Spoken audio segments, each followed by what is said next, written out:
अब देखिए ये रिपोर्ट बता क्या रहा है, आप इस रिपोर्ट को देखिएगा तो अगर माने पिछड़े जो 63% हैं, उसके अलावे शेड्यूल कास्ट, शेड्यूल ट्राइब, दलित और आदिवासी, इनको भी जोड़ लीजिए। भारत सरकार पर तो दबाव पड़ेगा, क्योंकि बिहार महत्वपूर्ण राज्य है और बिहार से वो माने रिपोर्ट जो है जो जारी हुआ है, इसके आधार पर स्वाभाविक है कि मांग उठे। माने 15% आबादी है, 15.5% आबादी है, उसको आप जो है 50% आपने दिया है और उसमें भी 10% और आपने आर्थिक आधार पर जो है बढ़ा दिया। इतनी बड़ी आबादी को आप इतने माने हमने कहा कि जो 15% आबादी है उसको आपने 50% दिया है और जो 83% आबादी है उसको आपने उसके भीतर रखा है। नमस्कार, मेरा नाम आलोक है। आप लाइव स्ट्रीम देख रहे हैं। बिहार में जाति रहित गणना की जो रिपोर्ट है वो पब्लिश कर दी गई है, उसका लोकार्पण कल हुआ है और वैसे में सियासत शुरू हो चुकी है। देखिए, अब अति पिछड़ों की संख्या जिस तरह से उभर कर आई है, इसके बाद कई सारी ऐसी चीज़ें हैं जिसे हम विस्तार से जानेंगे। हमारे साथ शिवानंद तिवारी जी मौजूद है। जिस तरह से कल आंकड़े आए हैं, आपने भी विस्तार से अध्ययन किया होगा, कैसे देखते हैं लंबे समय के बाद? नहीं, देखिए, एक तो भारत सरकार पर दबाव पड़ेगा। काफ़ी दिनों से ये मांग उठ रही थी कि साहब भारत सरकार जो है जातीय जनगणना कराए। बीच में 2011 के आसपास जो है एक जनगणना लोगों ने कराने का सामाजिक और आर्थिक आधार पर कोशिश किया था।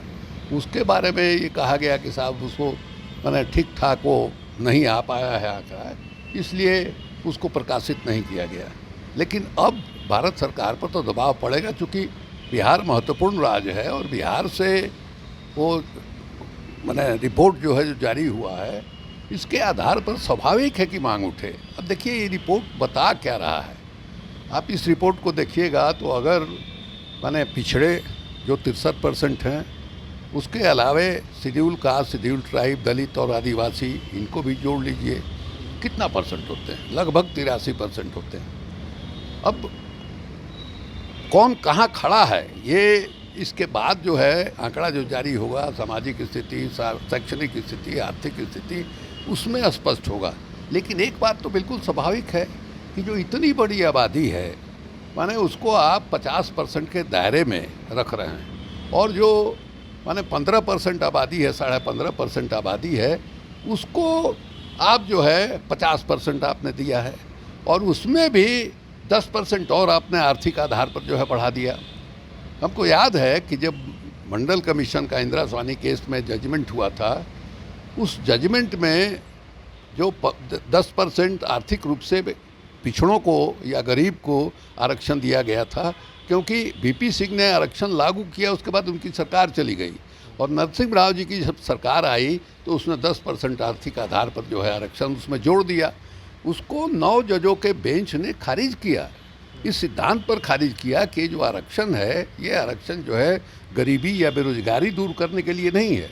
ये सदियों से हमारे समाज में जो जाति व्यवस्था चली आ रही है, उस जाति व्यवस्था ने एक बड़ी आबादी के मन से उसके आत्मविश्वास को निकाल दिया है।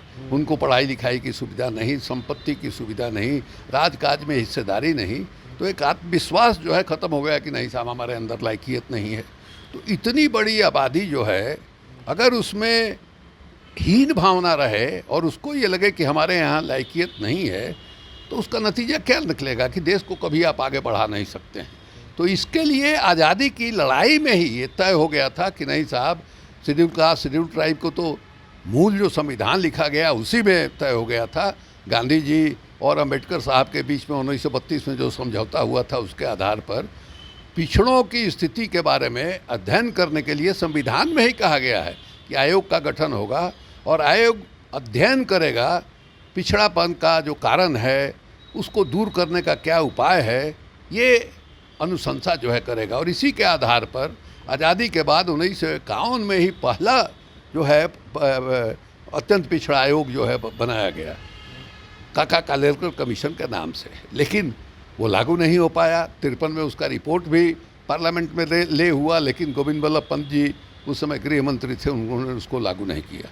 वो चला पेंडिंग जो है पड़ा हुआ था, चारों तरफ से मांग उठ रही थी। अंततोगत्वा मुरारजी देसाई की सरकार ने वीपी सिंह का को मैंने इनको मंडल कमीशन बनाया और मंडल कमीशन को पिछड़ापन के कारण का अध्ययन करने और क्या उपाय है इसके बारे में अनुशंसा करने का अधिकार दिया। वो रिपोर्ट फिर पढ़ा फिर जाके वीपी सिंह की जब सरकार बनी तब उसने उसको लागू किया। उसका किस तरह से विरोध हुआ था आप देखिए।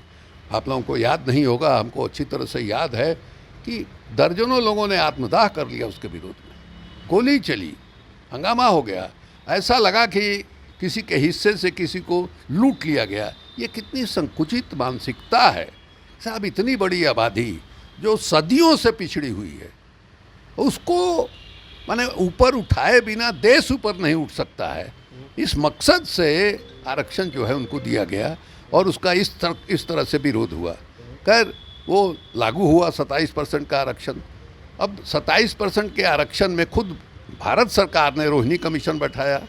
रोहिणी कमीशन ये जांच करेगा कि साहब ये जो माने आरक्षण 27% का पिछड़ों को मिला हुआ है, ये इस आरक्षण का लाभ सबको मिल रहा है कि नहीं, जितनी संपूर्ण पिछड़ी जातियां हैं उनको जो है मिल रहा है कि नहीं, या उनमें से जो आगे बढ़ी हुई जातियां हैं वही आरक्षण का लाभ ले रही हैं।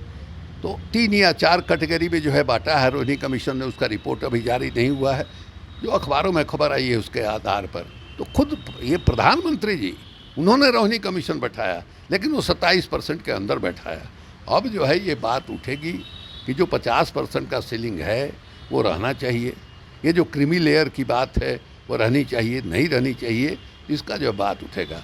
और पिछड़ों का जो आरक्षण है वो बढ़ना चाहिए, इस पर भी मांग होने लगी है। देखिए ना, क्या लग रहा है आपको, इतनी बड़ी आबादी को आप इतने माने हमने कहा कि जो 15% आबादी है उसको आपने 50% दिया है, और जो 83% आबादी है उसको आपने उसके भीतर रखा है।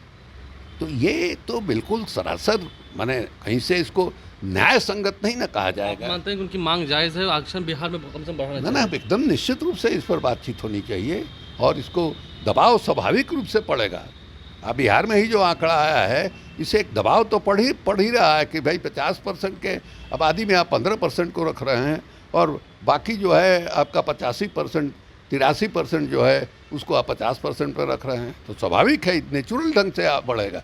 इसका असली जो है आएगा जब आगे का जो डाटा सरकार जारी करेगी कि शैक्षणिक स्थिति क्या है, आर्थिक स्थिति क्या है, सरकारी नौकरियों में भागीदारी की स्थिति क्या है। ये जब आंकड़ा जारी होगा तो उससे जो है स्पष्ट होगा कि साहब जो अभी तक हम देते रहे हैं उससे क्या माने उसका असर पड़ा है और उसको कैसे ठीक किया जा सकता है। जो पिछड़ गए हैं आरक्षण देने के बावजूद, उनको टारगेटेड करके सरकार जो है उनको ऊपर उठाने की योजना बना सकती है। यही इसका मकसद है। देखिए मकसद क्या है ये आपने समझा है, लेकिन जो अति पिछड़े वर्ग के लोग हैं जिनकी संख्या अब उभर कर आई है जातीय आधारित गणना की रिपोर्ट में, उससे ये तय हो गया है कि आरक्षण की सीमा उनकी बढ़ानी पड़ेगी, नहीं तो फिर आगे संग्राम होगा। आप लाइव 6 से बने रहें, हमारे चैनल को सब्सक्राइब कर लें, साथ साथ फेसबुक पेज भी लाइक करें। धन्यवाद।